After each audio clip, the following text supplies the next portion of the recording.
Perfectly excellent.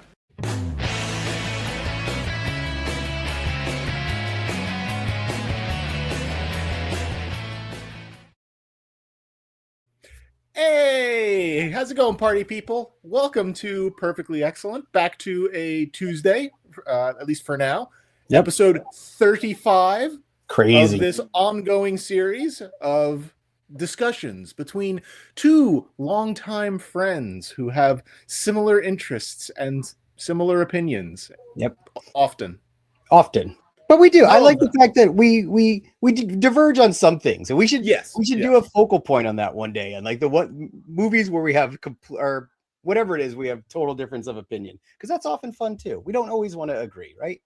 No, it's you never want to always agree. At least I don't. No, but hey, it's good to see you. Good to be here on a Tuesday night. Though it's been a week, so it feels like a Friday. It doesn't feel like a Friday to me, but it feels like next Tuesday. I don't understand how. I was saying to my wife while we were eating, I was like, I cannot fathom how it is Tuesday. Like that, just it's inconceivable to me how it could only be Tuesday. Don't like it. Not a fan. Not a fan of that, Tuesday. But I'm a fan of a great many things. Ooh. Pardon me. I have to hydrate. I fell asleep prior to this. I really wanted exciting life that I live. I wanted to kind of lay out there and just let everyone embrace you drinking your water. I didn't want to talk over that. That would have just been rude. I could do it again. Please. And actually, what are we using? These are some McDonald's cups, I believe.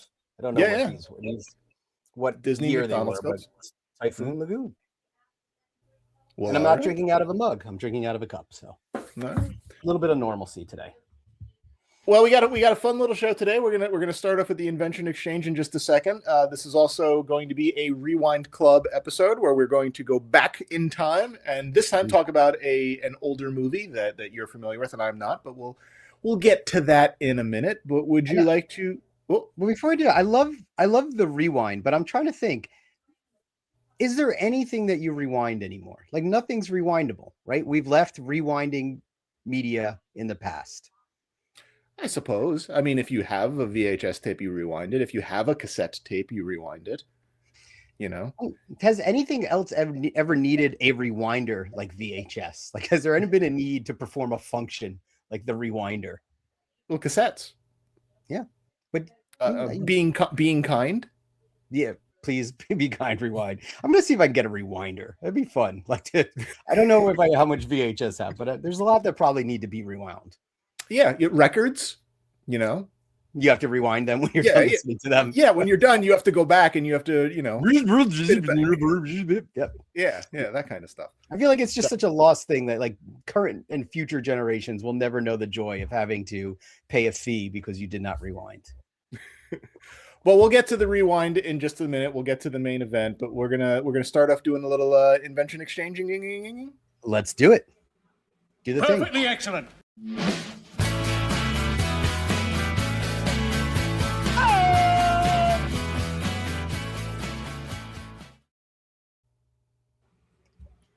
What's this? I'm huge. Look at me. I'm large. Oh, it's the Invention Exchange. What does that say? It is. I thought it was in a different language. Invention. Looks like, I don't know. Looks like a U for a second. This is cool. Look at me. I feel a lot more pressure now to deliver. I felt like it might be better for us to show things off if we could be large, if we could be huge. Look at me. I'm large. Cool. Hey, I got a question for you, Tim. Sure. You've gone to toy shows before. I have. Have you ever looked at something on the table and thought, oh, maybe I'll get that?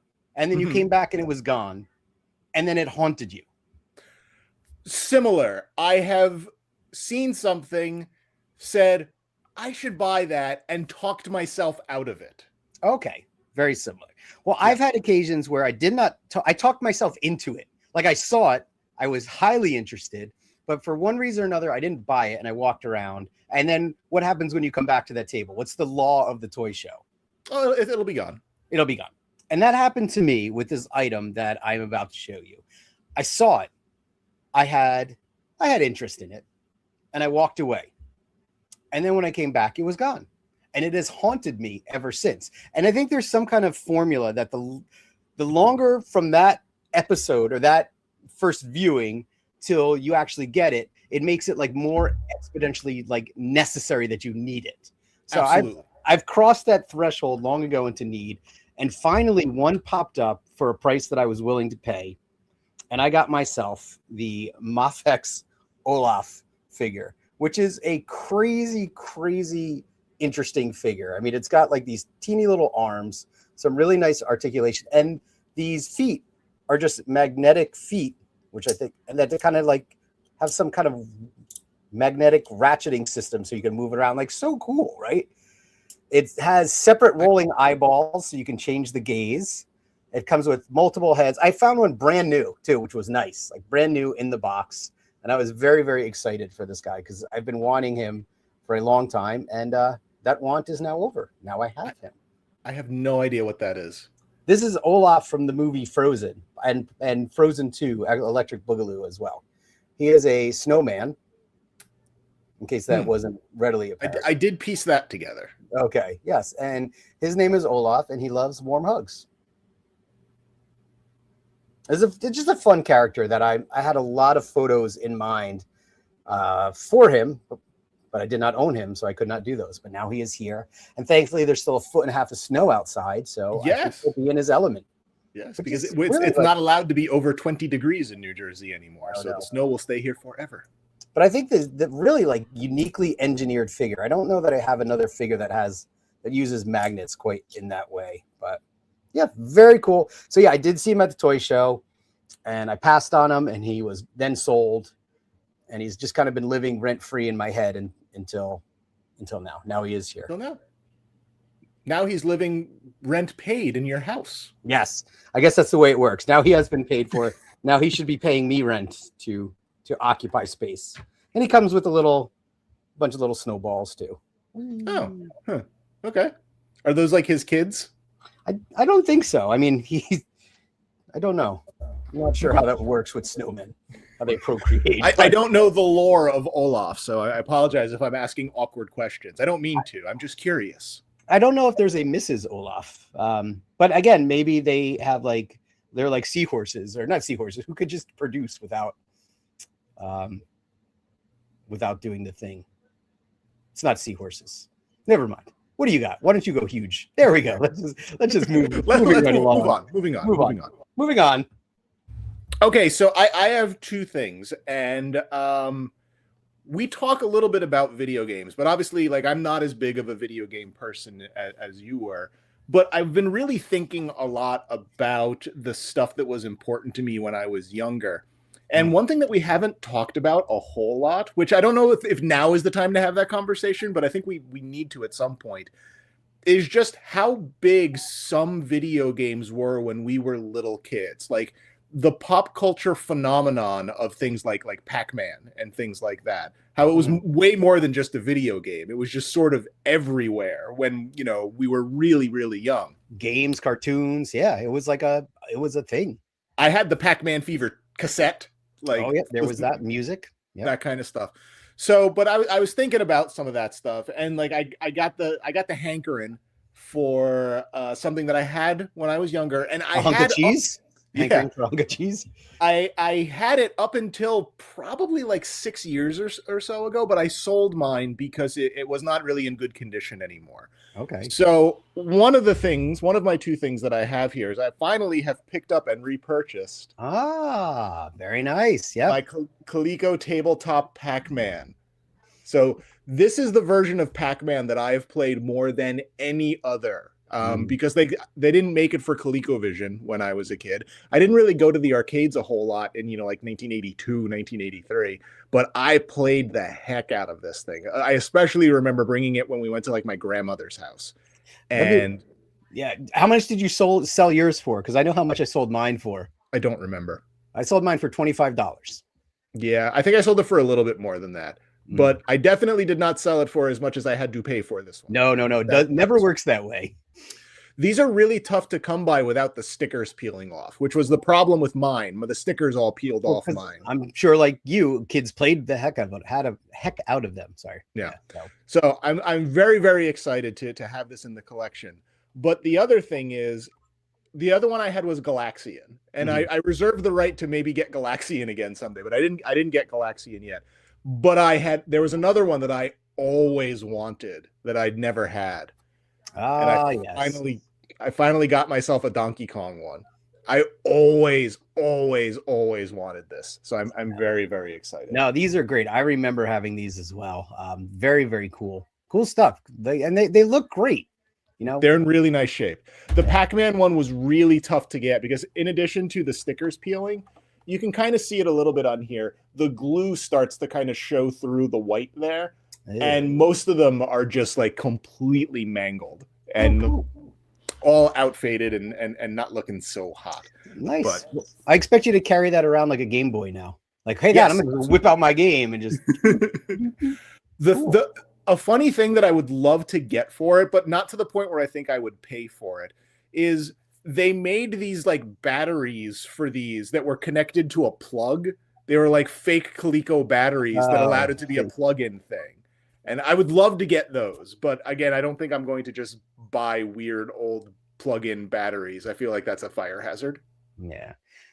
Very cool. You triggered a core memory with those. I think I had a Pac-Man that was like a yellow, like flying saucer shaped one. Yes, too. I've seen that one. Tommy made that, I believe. Yeah. I don't remember it being very accurate, like playing it, but I do recall that one as well. So cool stuff. Yeah, I love these. I mean, one day we'll have to dig deeper because I always had some random kind of cheap gaming handheld with me, not like a cool one like a Game Boy, but more something along these lines, like a single game. I would love to dive back into those at some point and find out what they were and see if there are any around. But cool pickups. These look nice on a shelf, which look nice on a shelf, which is a key point. So, all right, so that's the invention exchange.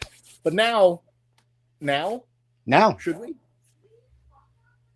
The button. One more time. Perfectly excellent.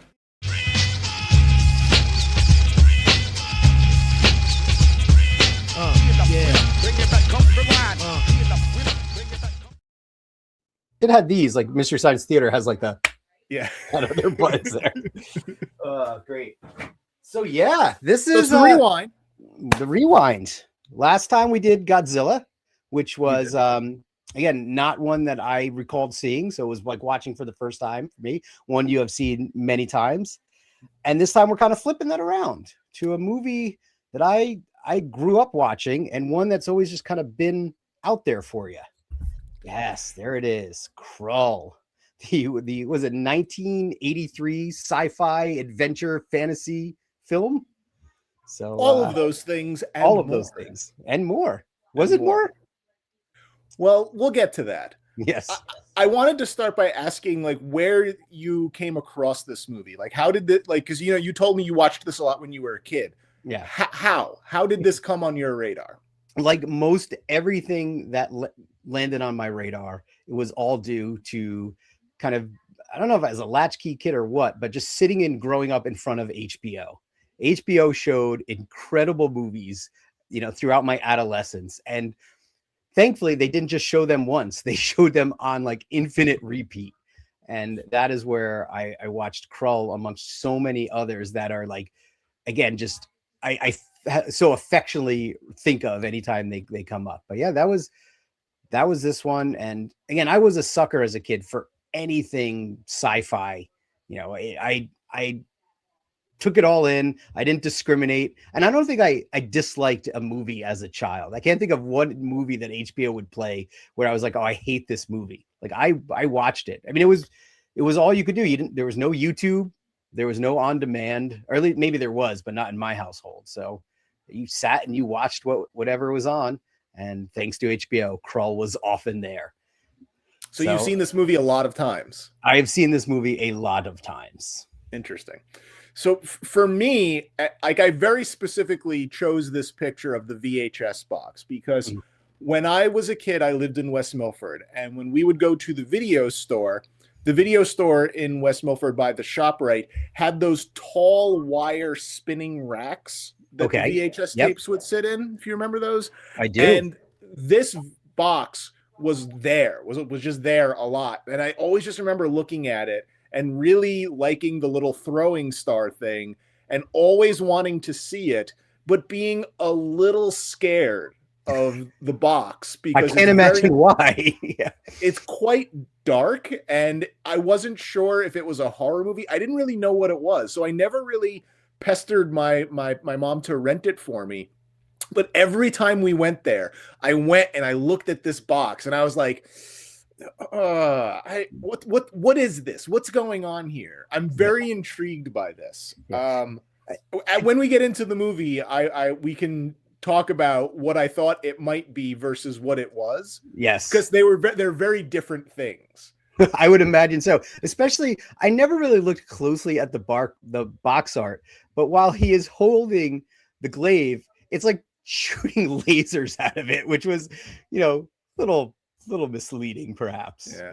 But I loved I loved the weapon. I loved the way the weapon looked on the box. So I was always very, very, very intrigued by that. Yeah. But I guess before we get into our feelings, let's talk a little bit, because you asked some questions about Godzilla that I couldn't answer last time. So I figured rather than me ask you questions that you might not be able to answer, I figured let me just look up the questions I have myself and see what happened with this movie, because I didn't think it could have possibly been a big success, because no one really talks about it that I know of. No, so this was a box office bomb apparently at release. Yeah, it came out in 1983. I believe it came out the same week as National Lampoon's Vacation. I think that was the first week of that. So it finished 4th overall that weekend, behind Jaws 3D, which is another doozy. We should go rewind at some point. No, not Jaws 3. Jaws 3D. Jaws 3D. Yes. Yeah. Return of the Jedi in its 11th week, and Staying Alive, which is the sequel to Saturday Night Fever that I didn't know existed. I thought that was Saturday Night Fever. I'm like, I didn't know it was called Staying Alive. Okay, today I have learned that they did a sequel. Yeah, and just in case you're curious, the movie Staying Alive that I had never heard of until I found this list, I think made 6 times as much money in the box office as Krull did overall. Yeah. So it made $16 million over a handful of weeks. And I read that the budget was between 27 and 37 million. And I think the Wikipedia page refers to it as a box office bomb. So with a mixed critical opinion. Yes. So this is what I've learned about Krull. So it's pretty obvious to me why it wasn't necessarily at the forefront of my to-do list. Yes. But again, because of that VHS box, it's something I've always wanted to watch. And since you had mentioned you've seen it all the time, and it sort of fit into the parameters of the Rewind Club. No, it was great. It has been rewound. I was excited to go into this. And again, I'll share my thoughts as we start to talk, because it was funny. And yeah, again, we'll talk a little bit more what your thoughts and expectations were going into this as well. But when we talked about Krull, I'm like, oh, I love that movie. I've seen it a million times. That auto response in my brain was challenged quite a bit as we rewatch this decades later, but I'll get into that more. But what were you thinking you're getting into here? I thought I was getting into a movie that was significantly darker than it turned out to be. There were certainly parts of it that I think would have been scary to me when I was a kid, but it was much more kid friendly than I expected it to be. I thought it was going to be a bit more adult. I didn't even know it was only rated PG. But the second the music started up in the opening sequence, I'm like, oh, this is not at all what I thought it was going to be, because it has just a really chipper, kind of lavish orchestral thing, where I was thinking it was going to be something more like a Conan style thing. Like I thought it was going to be much darker than it turned out to be. Yeah, and that's one of my adult observations going through it now is I never felt real peril, but again, we'll come back to that. They're always outside. It's nice blue skies for most of the film. It's very triumphant score, as you said. Yeah, that's actually, I wrote that in my notes. Music got triumphant after all that weird vocal stuff. Yes. So let me pull my notes up too. But yeah, that was, I'm like, huh. Those are the things that didn't quite weren't in my brain there, but cool. Shall we dive in, or let's dive in? But I also did this when we did Godzilla, and provided I have the time before each of our episodes, I'll continue to do this. I am really, really bad with names. I'm bad with characters' names. I'm bad with people's names. And so this movie does not make it easy at all. No. So I grabbed some of the main people and I put their names here so that we can talk about them and figure out who's who when we're going through this. You got a lovely shot of the Beast there, who never quite really materializes. Like, they have such weird camera angles on him throughout the bulk of the film. Yeah, again, I have some of that in my notes here. So, can I ask you a question? Were you, like, right off the bat, were you surprised to learn that Krull is not the Glaive? I actually thought Krull would have been the name of the Beast. Oh, that would have been a good one. Based on the box, I thought Krull was like the bad guy. I didn't realize that Krull was it the planet or the village? It's the world, yeah. It's their world is, because that was pretty funny. Very bizarre name, right? For movies. I actually think it's a pretty good name. Well, it's a good name, but just weird. Odd that they would have named the planet that and then not really spoken it like at all in the movie. I think they said it. I think in the opening montage they call it the world of Krull. Yeah, and maybe it's uttered like once throughout the movie, but this is something I didn't quite remember, like that the planet was called Krull. Like, I was like, oh, okay, that's interesting. Yeah, I knew the Glaive was the Glaive, but I was like, oh, that's where that comes from. Yeah, again, the world of Krull is just, it's lesser than the world of Nintendo. That's for sure. Yes. No, but I'm glad you did this, because even though I've seen this, as I was taking notes, like the names were crazy. So I had like Obi-Wan Kenobi for Ynir. I just was like making up names for people, but I keep all of my notes call him Bootleg Ben. Bootleg, he is. And there's even in Act 1, like when where do you want to start? You want to kind of run through this like act by act? A little bit. Let's just talk a little bit about what happens and kind of like our opinions of it, because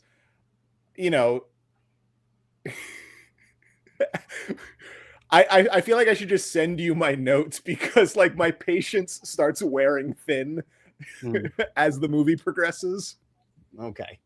All right. Well, I will say a couple of things. Like, one, I never picked up on when watching it now, I felt a lot more Star Wars attempts throughout this. Like talking with Ynir, the old guy, he shows up. And there's after this battle, and he helps our hero, who I went back and forth referring to as the prince or the king, because I wasn't really sure what to call him, but Colwyn, who is a very, very chipper disposition despite it all. I think he's smiling through 98% of the film, which is great. Yeah. When the movie starts off, there's right before the voiceover happens, my brain immediately goes, there's going to be a voiceover here. There's going to be someone trying to explain what's going on. And there was, and it wasn't that good. And then there's a whole bunch of horses. And I'm just kind of like, man, it's sort of weird that horses exist on this far away, distant world. But so do humans. So I feel like I can probably, I can kind of let that one slide, I suppose. Yep. And so do Miles, apparently, because Ergo says something about he's like 1,000 miles off course. Yeah, and then the other thing that I really thought as the movie opens and they go to the castle, I was like, man, this really looks like Druidia. Like, yeah. It felt a lot like the Spaceballs wedding to me. Yeah. So things that my adult brain picked up on when this started that my kid brain never did is that the whole concept of what's happening. So to recap, the Black Fortress, which is this rock fortress that just, I guess, travels through the galaxy, has come to Krull, commanded by the Beast and his army of slayers, and they are there to, I guess, destroy, right? Or slay. Slay. That's what else would they do? The Beast, he slays. Yeah. And we start by Colwyn going to Lissa's castle, and they are basically two sworn enemies, like rival clans, but they're joining their armies to fight this invasion. And it seems to have been, to make sure that it works, Colin and Lissa have agreed to marry. And it's never quite clear if they've met before. They did this all over email, because they seem to, like, when they see each other for the first time, he looks her up and down and he's like, I chose well. And she's like, I chose well too, or whatever. So I wasn't quite sure. What's that? They talk about being in love, and that's another reason why they were doing it. But like, did they? It almost seems like they were meeting for the first time, though. No, they've had at least 3 or 4 dates at Subway. You think so? Okay, so the Subway that we don't quite see there, but like old timey Subway where they cut the canal in the bread. You know, not whatever Subway does these days. But they have a really weird interaction where she's like, oh, my father says fighters make bad husbands, and then he's like, well, if you expect me to jump for you, then yeah, I'm going to be a terrible husband, basically. It's just really, like, it was very strange. But again, these are things that when I watched this as a kid, like romance, love, just like it was so superficial. I never questioned any of this dialogue at all. Yeah, I thought the wedding was really creepy, especially because the only music was a bunch of knights banging swords on themselves, like they were the Blue Man Group. Well, because they were the only guests at the wedding. If you notice, the kingdom had like maybe 20 soldiers, and that was it. There was no one else in this kingdom. Yeah, so basically what happens is the Slayers attack. Yes. And I find it interesting because the Slayers have they attack on horseback, and they have managed to invent laser guns but not cars. So well, I did find that kind of interesting. So they come and then they take the bride. Well, not only that, their weapons, which I loved, I still love, where one side was the laser gun, the other side was the sword. And that seemed like a really dangerous design for a weapon, because they would shoot and they would flip it over. So now the gun part is facing them. And it definitely made me chuckle. But I don't know why they even bothered to flip it over. Just keep shooting them and things would have ended a lot sooner, probably. Well, you're not giving the sword part enough credit, because of course it's kind of like a lightsaber. Of course. It makes, kind of like laser clashy things when fighting other people. Yes. Yes. I wrote that down. Like, there was a big technology gap between the Slayers and the kingdom, because these dudes just had normal swords, not even flashy swords. Yeah, but the Slayers do not have automobiles. Yes. But you know what the Slayers were not counting on? They were not counting on Colwyn to throw a chair at them, which was highly effective. So they murder a whole bunch of people, and they take the bride. And then how do you say his name? Ynir? Ynir? That's not accurate. That's probably not accurate, but that's what I'm going to go with. Ynir. Ynir? You here? You home? Let's just call him you home. So Bootleg Ben, by the way, at the very beginning, he sees all of the people going to attack, and it just kind of goes and doesn't do anything. You remind me. I had him written down as Yoda first, because he was like in the swamp when everybody was riding by, and he turned towards the camera. That was his big motion when he saw the Slayers riding by, and he slightly sighed. He did. So anyway, after the Slayers leave, he comes back and he heals Colwyn with peanut butter or something. He just puts some stuff on it. Mm-hmm. They have like this weird conversation with very poor exposition, where it's essentially established that he can fight if he chooses. Colwyn can fight if he chooses to fight, but he's going to need the glaive. Yes. And I think poor exposition is going to be a reoccurring theme throughout this entire movie. But yes, that's the only thing that can defeat the beast, right? Is the glaive, which Colwyn thinks is just fake, right? That's not a real thing. It's a symbol. So here's where I am at this point in the movie. I'm like, okay, so this is going to be a big quest to go retrieve the glaive. This is let me continue. This is going to be like, there's probably gonna be like two main things. Like, we got to find the glaive, and then we're going to go attack them. Basically Ynir just says, oh yeah, it's up in the mountain. So then they go, he climbs the mountain, and there's the glaive. And they retrieve it immediately. Yeah. That takes like 3 minutes. And then it's like, okay, you must prove that you're worthy to get the glaive, which you do apparently by sticking your hand in Jello. Yes. No, lava. it was lava, but there's the most amazing thing he does. I don't know if you caught it. It's very subtle. Before he reaches his hand into the lava, what does he do? He rolls up his sleeve. That, again, not something I really noticed or thought about as a kid, but I was hysterical laughing. I'm like, dude, you don't even poke the lava with a stick. You roll up your sleeve before you reach barehanded into this pit of lava, which causes a flame to come out. But he was no worse for the wear for that. He was totally fine. So we very much have a poorly explained sword in the stone sort of situation where most people apparently would not be able to just stick their hand into lava and pick this thing up. But Colwyn can, because that proves he is worthy. Yes. But Ynir even says to him, like, you'll either come back with the glaive or you won't come back. And he was like, it was like 6 minutes. He was back with the glaive. I paused the movie here. All of this stuff happened in 26 minutes. Yeah. And a lot of that was the opening credits, which went on for a while. Okay. Something else I didn't notice about the glaive until this rewatch was, so you need the glaive. It's the thing. Only the worthy can get it. Oh, you got it. Great. And then it's gone. Like, it's on his belt. Never talked about until probably the last like 10 minutes of the film. But we can get to that. He did say, Yahom also said, hey, you'll know when it's time to use it. Don't use it now. Yeah. What are you, uncouth? Don't use it now. Save it for later. I want to go back 1 second to when Ynir was using the peanut butter on Colwyn. There was a very much a line that I felt was like ripped, or they're trying to bring these Star Wars-esque lines in it. And it was something to the effect of him being old. And it reminded me of the Obi-Wan Kenobi. I think he's dead. Oh, he's not dead, not yet. Like, Ynir is like, whoa, he's old is old. I'm not old or whatever. It was very much in that vein. And I felt that a lot with a lot of the dialogue, that they were trying to like kind of adopt these moments from Star Wars in this movie.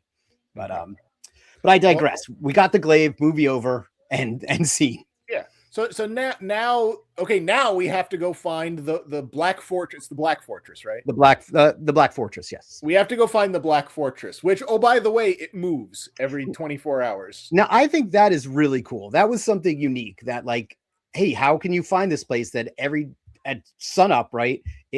When the two suns are up, I think they mentioned at one point that it goes to a random location and never the same location twice. Like, that's going to be tough to solve. Yeah. So I was like, oh, okay, that's a pretty big quest to get ourselves there. They start walking. Just so you know, at this point, I still think that this is going to be a big sci-fi movie. Whereas it turns out that most of the sci-fi-ing has now happened at this point. And it's very much kind of turns into a fantasy sort of King Arthurian type of thing now. Yes. So and riddle me this, though, about the walking and about Ynir says to him, you need men or something, like you'll need an army. And he's like, oh, I'll find men along the way. So I guess every soldier at that kingdom was killed. Like, there was no one left. So. Yeah. And they never thought, well, what about the soldiers at the other kingdom? Like, that was never an option, I guess, to go see if those soldiers were okay. They're like, let's just go and we'll find who we find. I guess so. Yeah. So they start walking. They run into the first person they run into is named Ergo the Magnificent. To which my notes say, wow, he's annoying. Oh, I wrote C-3PO has arrived. I love Ergo. Yeah. He is the comic relief of the movie. He is doing an uncanny job of trying to channel Eric Idle. Like, I can't look at him without me thinking he's trying to do a lackluster Eric Idle impersonation. Right out of Monty Python and the Holy Grail. He's a low budget sorcerer or wizard or someone who has a bunch of pieces of paper with spells on them. He does. Yep, and he enters the scene as a flaming like red ball of something, right? And then like a meteor, essentially. He just shoots into the scene. No explanation at all, but that's okay. I guess when he whips out his magic papers, you kind of figure out like, oh, he's some kind of wizard. And again, he said he's 1,000 miles off course. With any unit of measurement, I always find amusing in sci-fi and fantasy movies. Like when they days is more forgivable, but miles is when I'm always like, miles, interesting. Like, tell me about these miles. You know, that's how you measure things on Krull. Like, what a coincidence. Especially because it's a British film too. But anyway. You did not like him, huh? You weren't a fan of Ergo? No. I found him kind of annoying, and I found him to be poor comic relief. No. They also right here, like he's gonna just leave. He's like, I don't want to hang out with you dudes, and he goes to leave, and with no explanation, he just sort of runs into this Cyclops. They look at each other, and then he turns around and goes, never mind, I'll come with you, and nothing more is said about that guy.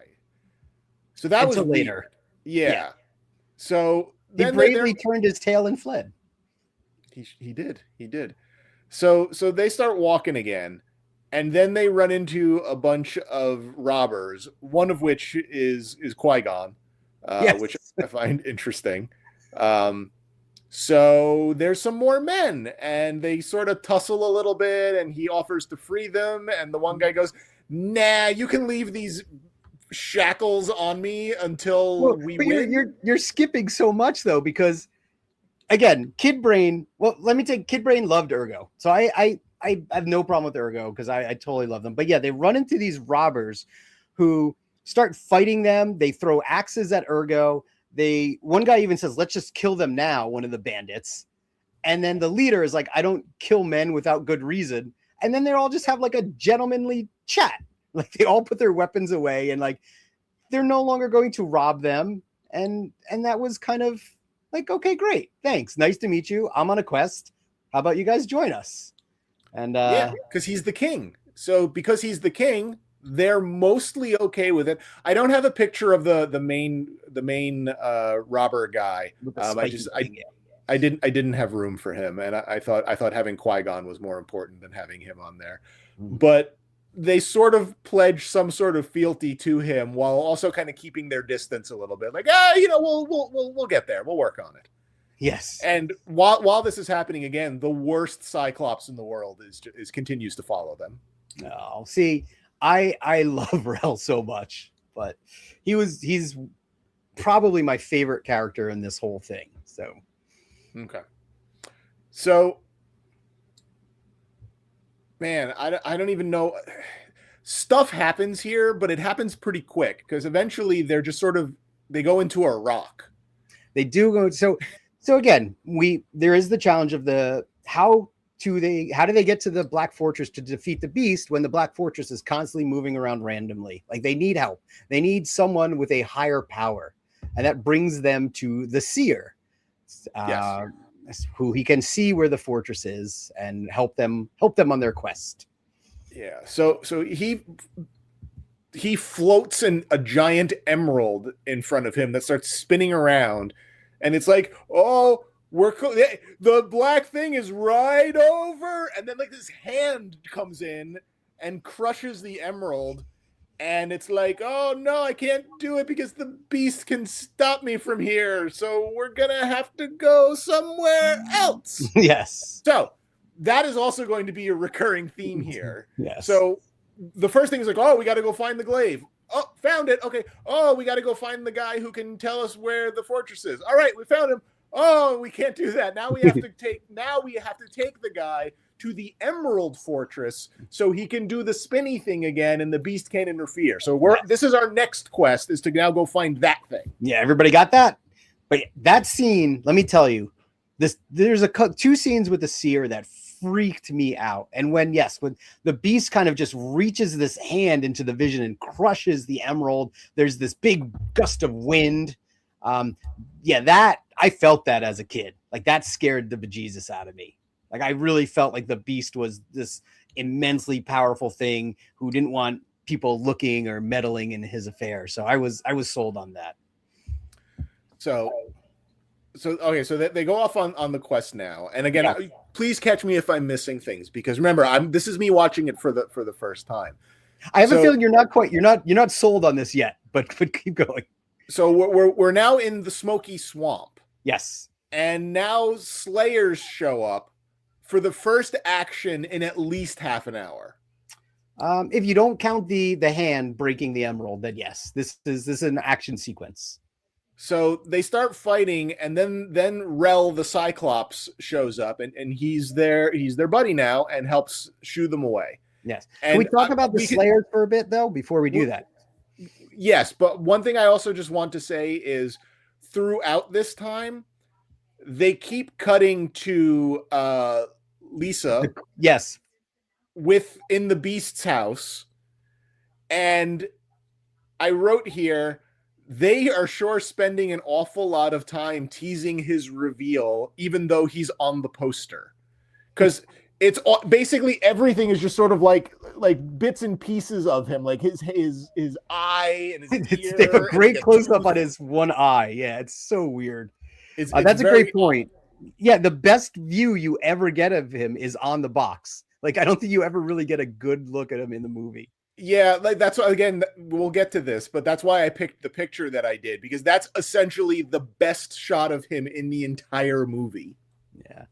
And I'm glad you mentioned the cutting back, because they've done that several times at this point, but the cutback is less than like 30 seconds each time. And nothing's really happening. She's just sort of walking around. Yes. And again, these are things that I think as a kid, you don't notice, or they don't stand out to you. But watching it as an adult, I'm like, well, that's jarring. Like, we just completely, like, I think he gets the glaive, and then they cut back for the first time it can only be about 30 seconds. And then they cut back and he's still in the same spot with the old guy. I'm like, I'm like, is there something wrong? Was this an edit mistake? But no, they do it several more times. All right, so you wanted to talk about the Slayers, and I would imagine it must have something to do with how they die. Yes, that was some freaky stuff. What did you think about that? I thought that was a very shrill, annoying noise that they made, and it seems that when they die, their heads split open and a red worm burrows into the ground. Yes, freaked me out completely. And again, never explained. You never see those worms outside of Slayer form. But yeah, they make this awful shriek. Their heads turn all red and they explode. And then these slugs jump out and like burrow into the ground and escape. Yeah, it's very, very, very weird. Yes. So anyway, now Rel is part of the crew, and they're still walking around. There's this scene where they get trapped in quicksand. They do. And this scene is so slow and like ridiculous. Slow sand. They got stuck in it's there. There's a lot of movies with quicksand scenes in them. Mm-hmm. And most of them sort of have a little bit of tension, a little bit of drama, a little bit of like, ooh, what's going to happen? This one has none of that, and someone died in it. Yes. But yet, still, I'm just sitting here, just going like, okay, can we move this along? Like, let's go. Yeah, it's like, they try to make the human chain and save the guy, and I think that guy wanted to die. Actually, I think he was done with the quest, because he throws his bag of supplies. He's given up on life. He's here, take my stuff. And then if you watch Ynir in the background, the old dude, never once does he lend a hand. He just stands there and watches this thing with this bizarre expression on his face. Like they're pulling people out of the quicksand, and he's just like, whoa.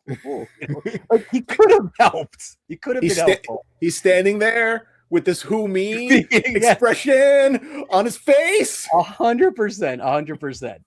But the slow-moving quicksand was a distraction, right? Yes, because suddenly the seer, who, by the way, like, kudos to that actor. he's a weird, creepy looking dude, and does a good job being a weird, creepy looking dude. Yes. So the seer attacks himself and replaces himself with an evil doppelganger seer. A changeling. Who I think is the Beast, but that's not ever really made super clear. He might just be being controlled by the Beast. Oh no, they say it later. They say it's a changeling. It's one of the Beast's tricks.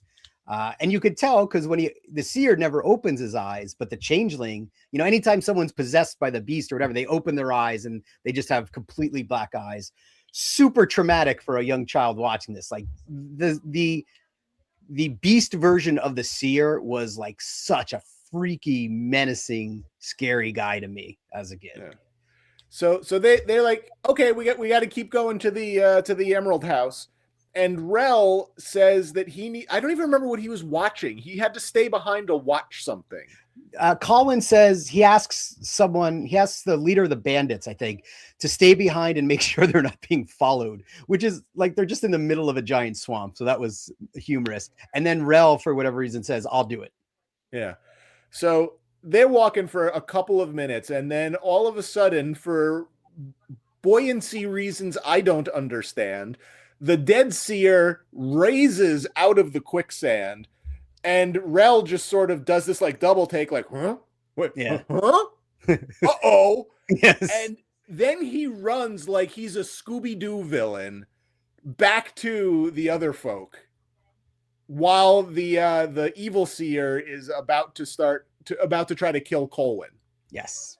And he throws his 3-pointed spear at the evil seer, who then has one of the most disturbing deaths, I think, in the movie, as he just turns into like jello or like, yeah, like his face just starts turning black and it kind of blows up a little bit. And then he burrows into the ground. It's like a way less cool version of like Big Trouble in Little China. Yes, when it starts blowing up, but like way less cool. And I was saying, it looks like the effect didn't work. Like it broke what they put in the film anyway. He deflated for whatever reason. So I don't know. So basically the seer's gone. They realize the seer's gone, and they're like, uh-oh, now we can't go to Emerald House. Now what do we do? And then it's like, oh no, they were at Emerald House. Yes. Now hey, wait a minute. You know who else could help us? The Widow of the Web. Let's go there now. So now they have another quest. And I'm going to just very quickly read you the next 3 bullets of my notes, and then I will turn it over to you to kind of walk us through what's going on here. Okay. So I said, now there's another quest to go to the Widow of the Web. And here are my next 3 notes. Ergo turned into a dog. Suddenly there are women cooking. I am now losing my will to take notes. Well, Ergo, Titch is the kid's name. We didn't even talk about him. He's friends with the seer. Yeah, Stitch or Lilo and Stitch, whatever. Yeah. He said the seer was the only family he had, and now the seer is dead. But previously, there was a scene during one of the walking when they talked about what they would do with their wishes. And Ergo was, who's probably greedy. I forgot what he wished for. And the kid said, well, I would wish for a puppy. And Ergo was like, just one puppy? That's a stupid wish. Rel says something I put in my notes. I can't figure out what he said. It's almost like he wanted like a 3 Musketeers bar or something. That was his wish. No. He wished for ignorance. Is that what he said? He said he wished for ignorance because the thing with a little backstory on Rel is that the reason he's a Cyclops is because he and his people were tricked by the Beast. They gave up one of their eyes so that they could then see the future, but the Beast tricked them and only allowed them to see the future of when they die. Yes. So his wish was for ignorance, so he wouldn't know when he was going to die. Oh, I did not catch that. That's great. And I should say that whole thing about the Cyclops, that's probably the one thing about this movie that has stayed with me my whole life. That dupe that they wanted to see the future and they only could see the moment they have died. Like I've thought about that countless times in my life for whatever reason, but I didn't catch that he said ignorance. Oh, that's touching. You thought he said licorice. I thought he said like licorice or something. And I was like, okay, that's fine. That's innocuous enough. But the reason Ergo turns into the puppy was to cheer the kid up. And he and Rel have like a moment. They kind of like, Rel knows that he did this. And even Colin kind of knows like that. So that's showing that Ergo, as, you know, as whatever, as arrogant as he comes across, he's got a heart of gold in there. Okay, so the women cooking, it's referenced that Qui-Gon has wives all over the place, and like, hey, aren't we kind of by some of your wives? And he's like, sure, but then they're just there, like they don't acknowledge or show them going to them. They don't acknowledge or show the wives coming to the band. It's just all of a sudden they're just being cooked for. It's a barbecue. It's just a cookout all of a sudden. Yeah. It's very bizarre. And again, I'm getting genuinely annoyed with the movie at this point. Yes. But I think the women had to be there so they could say that there's this new lass amongst them that had no place to go, and they took her in, which was not foreboding at all that there might be some danger afoot. Yeah, feel free to take this one. I didn't even bother writing notes for this. No, but again, so yeah, to your point, we're about to go off on the next fetch quest, and then they cut back to the castle with Lissa and the Beast, and the Beast is, you know, really, he's trying to win her over. He's doing his best to like kind of, you know, to get her to marry him, and then he even takes on the form of Colin, and he says, I can take on any form you want, minus my big giant red bloodshot eyes. And then he tries to show her that, well, your lover is going to betray you. Look. And then he cuts to a vision of Colin in the camp being seduced by this mystery woman. And, you know, Colin is so pure at heart and such a good guy that he reduces her advances, at which point she is supposed to kill him, now taken over by the Beast. But in the hour that I've known you, I've come to love you, is I think the line she says. So the Beast ends up getting double crossed. Again, as a kid, and think back to movies you've watched as a kid, like none of this really, it's all taken on face value. Like you're like, oh, they fell in love in an hour. I don't know what love is. That's fine. But it was very amusing. Then the Beast pushes her out of the way from afar, and end scene. She shrieks and howls, and I think that's it. Yeah.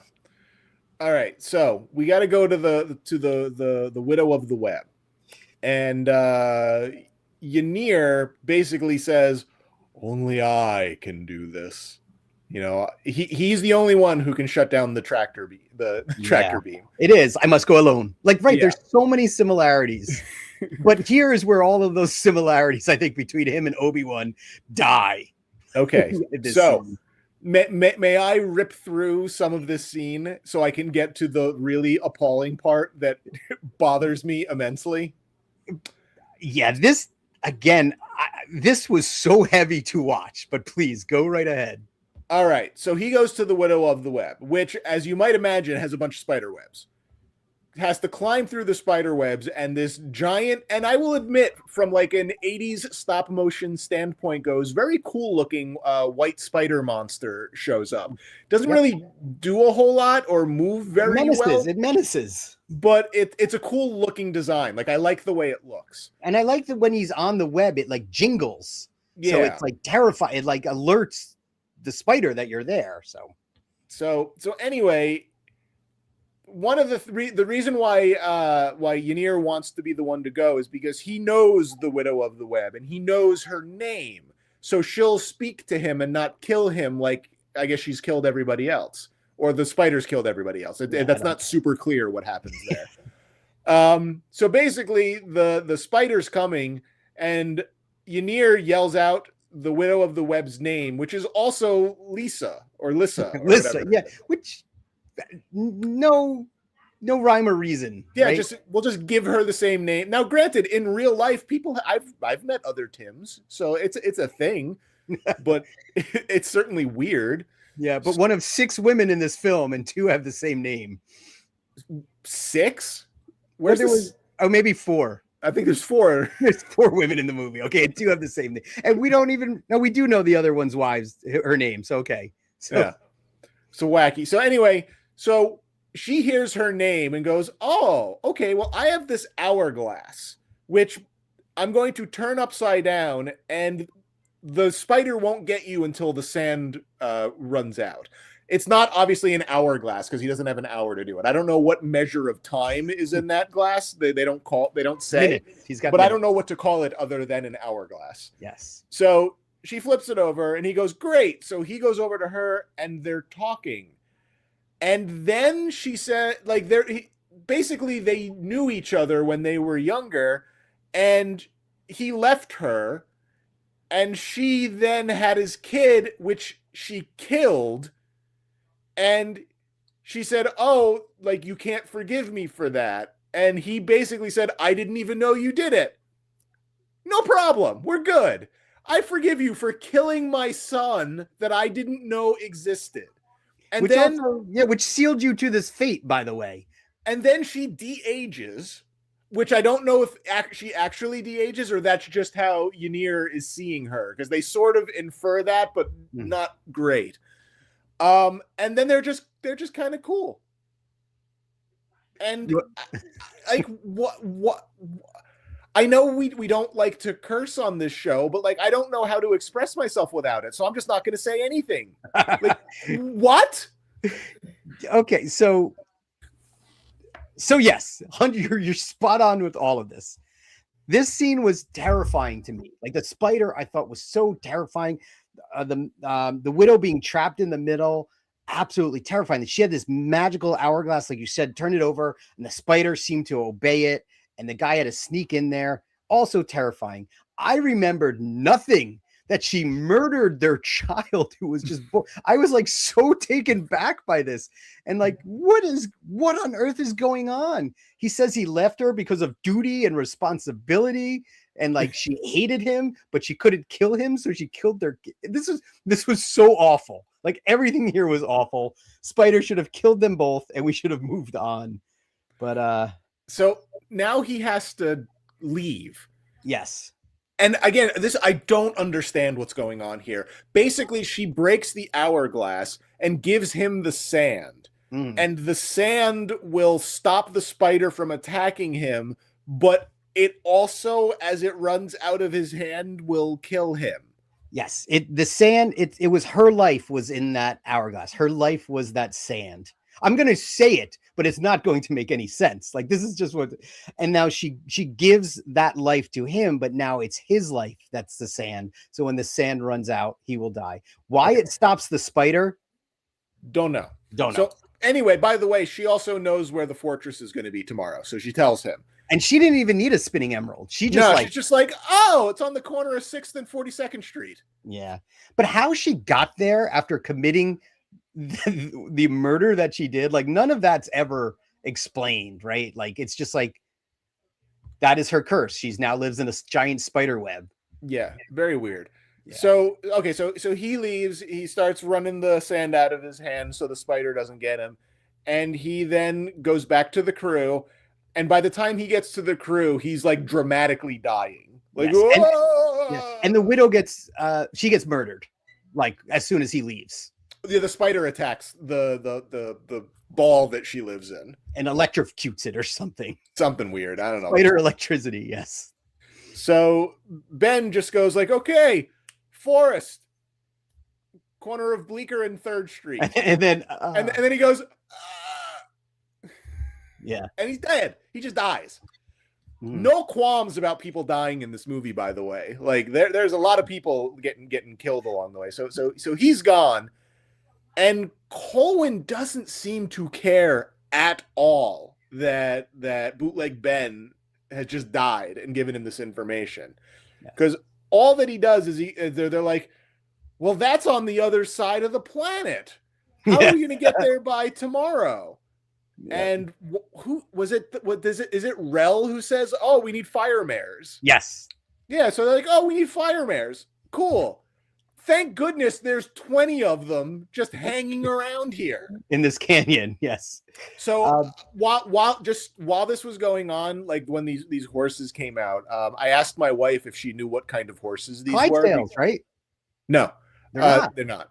Oh. She said she's not. She told me a name of a horse that I can't remember, but they're a breed of draft horse. Okay. She said, which is why they're kind of like big and I don't want to say odd looking, but they're shaped differently than your average horse. It's also the 80s, so there's a good chance they were stapling things onto these horses like back then. It's possible. I want to go back to something you said about Colwyn, where the old man dies and he hardly seems bothered. He's like, oh, we'll just bury him here. Yeah. He is so weird throughout this whole movie. Like his entire motivation is Lissa, like I have to save Lissa. Doesn't care about that everyone's going to destroy the planet until he needs to convince other people to join him. That's when he's like, your sons, you'll have this legacy for your sons where they'll have fortune and fame or whatever he says. But he really is very self-centered, cheerful and self-centered. But yeah, he doesn't care about all of this. The poor seer died in the swamp, man. They went into his home, took him out, and he got killed. So it's weird. So they need to get fire mares. So they capture the fire mares, which isn't that hard. Fire mares, by the way, are apparently very large horses that can run very, very, very fast. Yes. So they kind of jump around, jump up and get down, and they grab them, and they're like, okay, we're gonna go. We're off to storm the castle, and the Cyclops dude, Rel's just like, cool, I got to stay here. Yeah, very sad. No explanation. So I assumed, I guess he's just gonna stay there to die. There was an explanation though. The kid says that he can't leave. He has to face his time. Yeah. Explain this to me again in 4 minutes.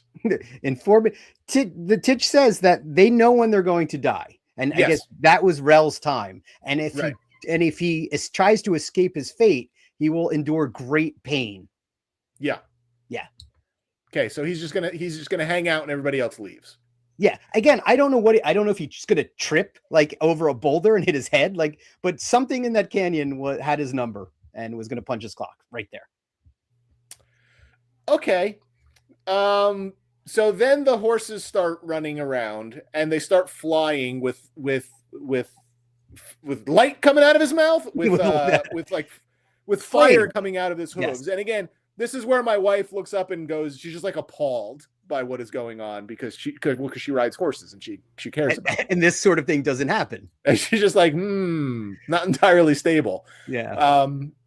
Yeah, so they get to the fortress, and at this point, there's still almost half an hour left in the movie, and I'm just, which is surprising. Me. You're killing me. Yeah. So they start their attack. Yes. Before that, so they say when they find out when Ynir comes down and he tells them where the Black Fortress is going to be, they say it's 1,000 leagues away. Which now I wrote that down because first we had 1,000 miles. Now we have 1,000 leagues. Like, what is a league? Which turns out someone did do the math on this and I forgot, but they broke down how far it was and then how fast the fire mares had to travel. And they were cruising at speeds where those guys would have had trouble holding on to the fire mares. But as Colwyn is riding, he is just having the time of his life. Like he is just smiling throughout that entire journey. Yeah, he looks like Pee-wee riding his bike. He does. He's like, this is best day ever for Colwyn. Like he's just like nothing has affected him. None of the death and murder and his bride being taken has affected him. But yes, leaving Rel in the canyon, that was like heartbreaking to me as a kid. Like I don't know what it was about him. Maybe he was the Chewbacca of this movie, but he just like, I loved his character. He was so stoic, and the makeup I remembered a lot better. It was rough a little bit, but 1983's effects. But yeah, he was smart. He was stoic. He was strong. Good head of hair. He had hair. Yeah. But he had wonderful hair. It was sad to see him like kind of have to face his time. And I just always wondered like what was going to happen. Was just a boulder going to fall on him? Like, cause they're in this open canyon. Like, how was that his time? But yeah. So they attack the fortress.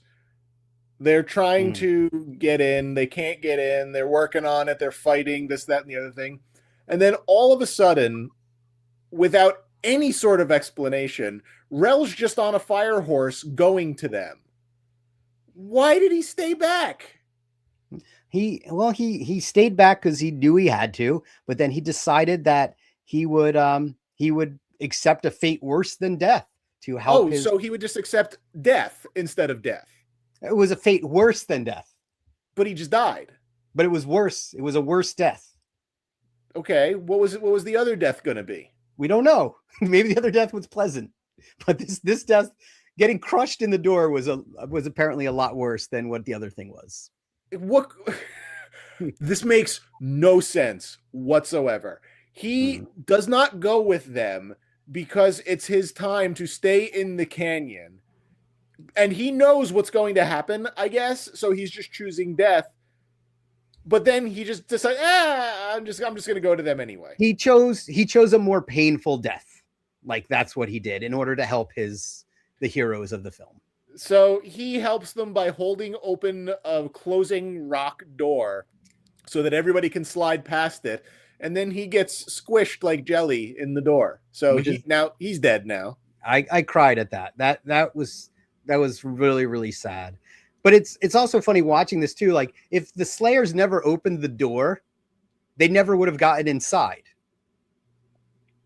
Yep. But I hope you're not looking at me to defend this. No. I'm just saying.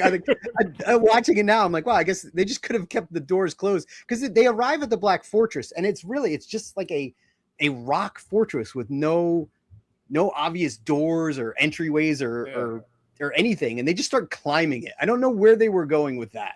Like, I don't know. But once they get in, the set becomes even more absurd because there's really no rock inside.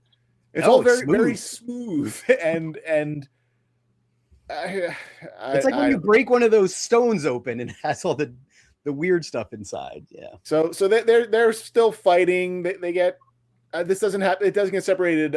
Qui-Gon gets killed. I don't even remember how. But I just remember like he was 31. Liam Neeson was 31 when he did this movie. You got to be kidding me! Wow. So he was not a kid when he did this movie. He was a 31-year-old adult male actor.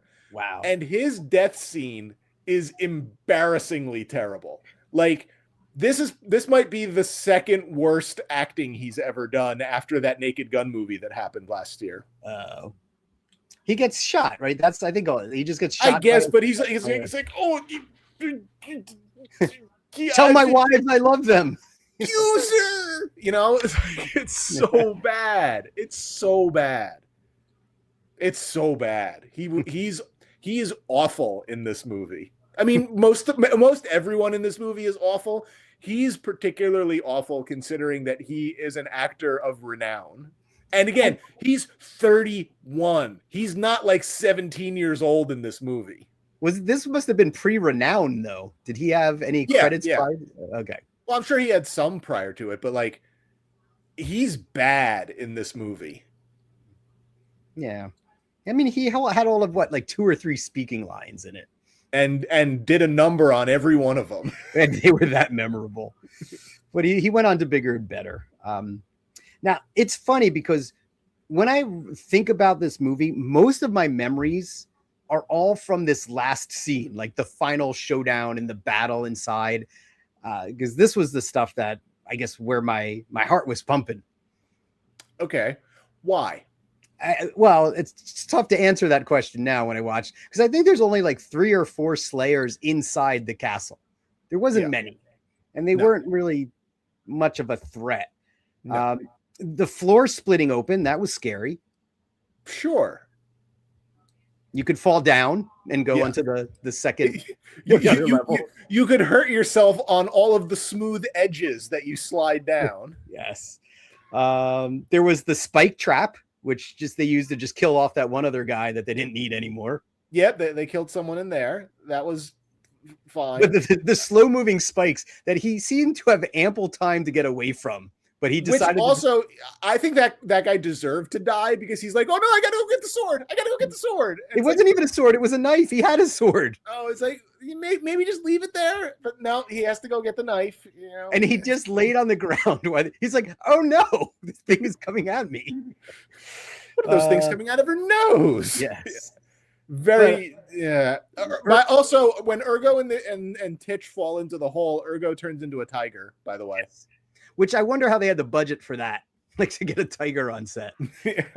That was where the they spent $30 million making this thing in 1983 money. But yeah, Ergo changed the tiger to defend himself. Took down a slayer, but he got shot in the paw in the process. But wait, I'm missing the best part. We finally got the glaive out. Yeah, we did. We got the glaive, which is just a kind of a buzz saw to open. Yeah, it's a sawzall. Yeah, and it took quite some time to cut a hole in that. Yeah. May I? Please go on. Okay. Colwyn throws the glaive at the little dome where the beast is and where Lissa is being held. So this takes a while. It's cutting it out. And you see that picture of Colwyn up on the screen? That's what Colwyn is doing the entire time that the glaive is cutting through. He's just standing there doing that. Mm-hmm. So then they go inside. Lissa and Colwyn are reunited, and then Colwyn he's making that face. Like, I don't know what that face is the whole time. Just like, So Colwyn and Lissa are reunited, and then the beast is coming. So Colwyn's going to fight the beast. And I'm like, okay, how are they going to pull this off? We're going to see the beast finally. Nope. We see a blurry, smoky, I have no idea how big or small the beast is in the background. Colwyn throws the glaive at it and then does what he's doing on the screen right there, for several minutes. He doesn't fight the beast at all. He just holds that pose and the glaive goes. The glaive fights the beast. Yeah. Yeah. And then the beast dies, although it doesn't totally die eventually. He comes back, but the beast dies, and I'm just like, you can't even get them in the same frame? Well, the beast was just that big. He was bigger than life. But if you follow Lissa's advice, when Colwyn breaks into that room and gets Lissa, she tells him, you can't fight the beast here. He's too powerful. You need to get him away from the center. Advice that he does not follow. Because he's too busy. He's too busy going like this. Yes, he just fights the beast, landing what we think is the killing blow. Yes, he does. It's more kind of like, yes, it's good. You've nailed it. It's the glaive. How many glaives have you thrown in your life? You don't know what it takes to 4. 4. Oh, you have? Okay, maybe you have more experience than he does. So. Yeah, so then he has to fight the beast, who I think got bigger. I don't know. Maybe he's huge now. I don't really know. Yeah. But the glaive is stuck in him, and he can't get the glaive back. So he's like, "Oh no, I don't have the glaive." And then Lissa tells him that the ring is Bupkis. And that's exactly what I wrote down. I wrote the ring is Bupkis. Yes, yes. The power was in them the whole time.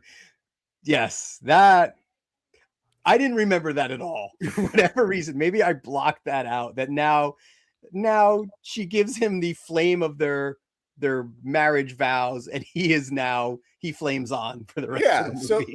So then we got Roast Beast. Yes. The two are never fighting in the same place together ever. Like, basically, it was edited together. Again, you can never see the beast. It's always blurry and smoky and an indistinguishable size. I don't know. But anyway, he's Roast Beast. They have to escape. The fortress crumbles while they run away. And I didn't even summarize the end. My closing statement is this movie has no business being 2 hours long. It was like 2 hours and 20 minutes, wasn't it? No, it was 2 hours, like on the nose. I thought it was longer for some reason. But yeah, so my notes are very, very simple. He turns into the Human Torch to flambe the beast. Yeah, it didn't really seem to be much of an issue. They should have just led with that. Like the glaive ended up being only the thing to break through the wall. Like the glaive was Bubkiss. I was really sad as a kid that he was not able to retrieve the glaive. Like I thought, I'm like, it was a bummer that was lost, and I guess that was the end of it. But yes, he did. Well, he did that. He went from that to like fire now. I so yeah, and then he burns a hole in the fortress for them all to escape. There's only like 4 or 5 of them left at this point. They find Ergo, they find Titch. They get the one guy who you don't have on here, and just one other random dude, like one other random bandit survives. They escape, and Colwyn gives the key to the bandit to remove his shackles, and he makes that comment that like, oh, only the king and the Lord Marshal have this key, and he's like, that's right, like indicating that you are now my Lord Marshal. Who knows what you were arrested for and shackled, but congratulations. Apparently murdering babies isn't a big deal, so it must have been something real bad to get him in shackles. You end up in the spider web if you murder a baby, but he was only in shackles. And then I thought it was odd because the movie starts with the voiceover, right? There's this narration, and I thought that was Ynir, but then the movie ends with a narration, like a voiceover. So it's just some random guy who has this line about how it's Yafar.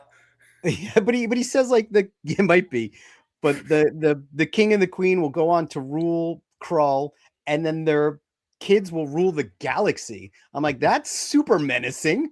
They added that line. Well, like, they're setting up the sequel and the prequel and the yeah. So my wife was not pleased that I watched this movie because it made me really grumpy. I was in a really bad mood last night from watching this movie. It is the whole point of this show is to try to like keep things positive, like find the joy out there, not be one of those places that just complains about everything and tries to generate like hate clicks and things like that. But there was no joy in Krull. This movie sucks. Like it is a terrible movie with bad writing, bad acting, bad everything. I mean, the sets aren't really that good looking. Like again, you got to remember this is out at the exact same time as Return of the Jedi, which like doesn't seem plausible. They are in the movie theater at the exact same time.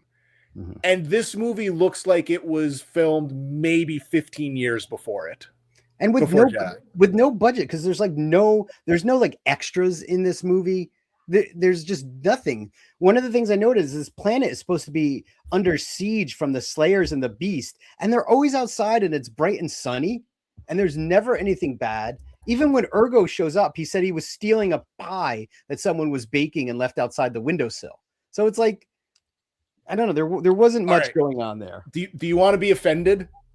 Do I? Yeah. Sure. So we've established that the budget for Krull was between $27 and $30 million, right? Yeah. Guess how much the estimated budget of Return of the Jedi was? I'm going to guess it was less than this. No, it was not less. Oh, no? It was not appreciably more, though. It was 32 to 40 million. So they spent it wisely. Sucks. Yeah. So, yes. So I can totally see how on a first watch this is not a good movie. It's not fun enough to, I don't know. It doesn't have camp. It's not like Flash Gordon, which I could watch like a million times, which is fun, Rob. But I still have the nostalgia for it. So I didn't hate it, but it's not one that I will probably ever go back to and feel a need to watch again. This movie has no joy. Zero joy in this movie. It's never fun. It's not really ever exciting. It's not even really ever like scary. It's just dull. But the glaive is awesome. It is like the design of it is awesome. What it does is stupid. It cut a hole. I don't know.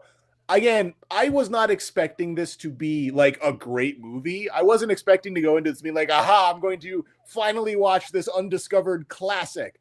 But I was expecting it to be just kind of fun and campy and, you know, whatever. But again, I thought it was also going to be like scarier, and I thought it was going to be more like sci-fi and less Dungeons and Dragons-y. Yeah. But everything I thought about this movie was not right. I absolutely could have watched it when I was a kid. It's not the kind of movie that a kid can't watch. But I don't know why a kid would want to watch it, because it sucks. I again, beggars can't be choosers. As a kid, I watched whatever was on. There's probably a list of movies that I watched like this. You know, none of them are probably good by today's standards, but I still love them. I have a strong fondness for it. But yeah, watching it, I was surprised at just how bad a lot of it was, and how I questioned everything that was happening on screen this time. But the glaive is still cool. And I could have sworn the glaive was used more than just 2 times in this whole movie. Yeah, no, just only for the press photos when it got to shoot lasers.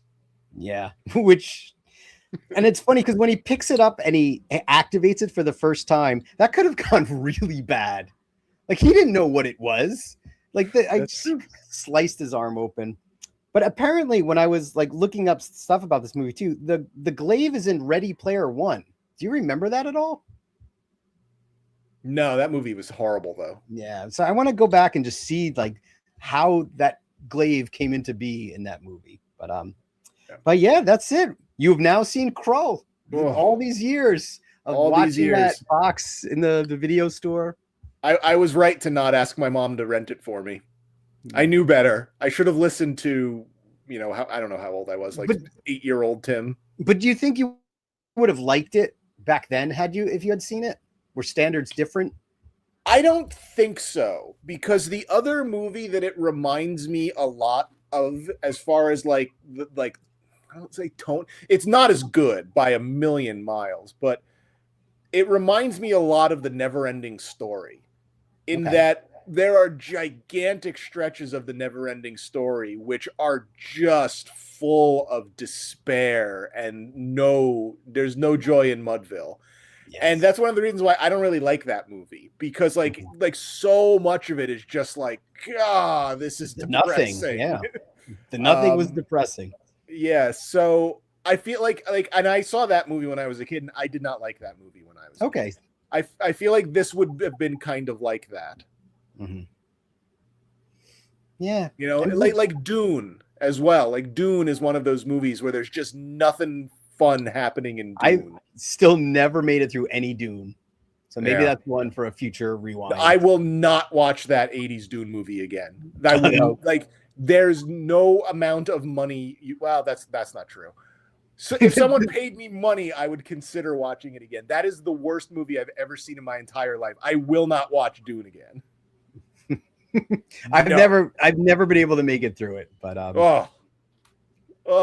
movie. Well, I'm sorry this didn't hold up, but I completely understand. If I were seeing this for the first time, even knowing it, I was questioning everything. I could see how nothing made sense. A lot of it, just adult brain like saw through a lot of the stuff that kid brain was just very superficial, and happy to see special effects, see some cool monsters, some enemies, and some swashbuckling sword fighting. I mean, the guy, you got to give him credit. Within the first like 6 minutes, he did a rope swing like during a battle. You know, so stupid. What was he trying to accomplish there? Like, I think it made it more difficult for him. Like, but I was amazed that they actually got that in. And the things like throwing the chair never jumped out at me as a kid, but watching it, I was like, well, that was dumb. Yeah, I would be filing as a kid. I would be filing this movie with things like The Last Unicorn, like another movie that I just don't like because it's just dull and depressing. I never saw that one. I'm not watching that one again either. But again, it reminds me of there not being anything on and getting stuck with some weird movie that your mom or grandmother rented for you because they thought it was a kid's movie, and it was just like a really depressing, dull movie. Yeah.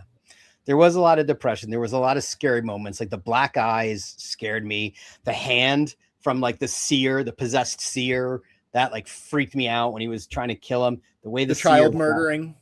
Yeah, that I was like appalled. I'm like, what? Has this always been in this movie? But Bootleg Ben does not care. Like, his face doesn't even like, he doesn't like struggle with forgiving her. He doesn't think about it like he's not taken aback by it. He's just like, oh, well, it's fine. He can forgive her because he can't forgive himself or something like that. Like for leaving. Yes. So basically what he's saying is, well, because since I left, the kid deserved it. They didn't need to do that. That dialogue could have been a lot different. Very yeah. Nope. Not a fan. And again, I feel bad for anyone watching this, like watching me be like grumpy and annoyed. Like, this is not why, I want, like, we do this show. We do this show to kind of talk about like the fun stuff, the nostalgic stuff, the distraction from how awful just, regular life is. Oh man, I was longing for regular life by the time this movie was done. This was rough, and I know that like I pushed this one as the first one when it came up on the list. Whatever you pick for your next one, please give me something that's not like this. Yeah, and again, I thought when we talked about this would be exciting. I remembered it being a thrilling, like action-packed adventure romp. It's, our brains they cut out a lot of stuff over 30, 40 years when you remember something. I still liked it though. It's not a good movie by any stretch of the imagination, but I enjoyed seeing stuff. I enjoyed seeing the scenes that I haven't seen in a long time. But yes, now I know this is not a good movie. You're not going to have the whole family watch it with you? No. That would not be good. I think with the Widow of the Web, no one can watch this movie. Like that was the biggest downer. Forget that the beast and everything. He should have destroyed the planet at that point in the movie. Yeah, he was right to take over that planet. I don't like the way they do things on that planet. Yeah. Okay. Let's wrap this up. Out of 5 stars, rate it. Oh, that's difficult to do. Like how? No, don't separate anything. This is a movie you've been with your whole life. You've seen it as a kid. You had feelings then. You've seen it as an adult. You have feelings now. No explanation. Give it a number. 2 stars. 2 stars? Yeah. Okay. I will give it half a star. Okay. It's purely nostalgia for me. That's all I can say. All right. Well, maybe I'll take a half off or star off for the Widow of the Web. The only reason I'm not giving it no stars is because like I saved that for like a Dune level movie. Okay. I saved that for Joe's Apartment. I saved that for Harold and Maude. Those are the 0 stars. Oh my gosh, Harold and Maude, no. 0 stars. Those are the 0-star movies for me. This one gets half a star because at least the glaive is cool looking. I would like to put Harold and Maude in the web. Like they deserve to be in there. But yeah, we should keep track of this. But hey, sorry that it was fun to rewatch, but I'm sorry it was so bad. Sorry it made you angry. And it made me angry, and it made my wife upset because I got so angry yesterday. Anyway, well, hopefully you've got it all out of your system now, and we can pick something for next time. Well, we like next time is going to be again a movie I've seen several times and that you haven't seen. And for now, I want to stick with the Godzilla movie. So we're going to do the second Godzilla movie, Godzilla Raids Again. Okay. We'll probably do that next month sometime. We'll put the warning out there for folks if everyone wants to see it, to re-see it. The only thing I will say about that movie is that in the pantheon of Godzilla movies, that is one that I have probably watched the fewest amount of times. Interesting. Okay. For any reason? We can get into that later. But it a lot of it wasn't super accessible when I was a kid. So it wasn't one of those ones that I could rent at the video store and watch over and over and over again. So it's one of those ones that didn't really get a release that I was able to get my hands on until I was a little bit older. So that's one of the main reasons, but we'll get there. Godzilla rides again. Okay, got it. Raids. Oh, raids. Sorry. That makes more sense. He didn't really ride in the first one. So cool. I'm excited to see it. I really like the first one, and I'm curious to learn more about Godzilla. All right, then we'll do that. So you wanna wrap us up and send us home? Let's wrap it up and send us home. Hey, thanks for coming out. Thanks for watching. Yeah. Bye. Nice. Bye. Have a good one. Perfectly excellent.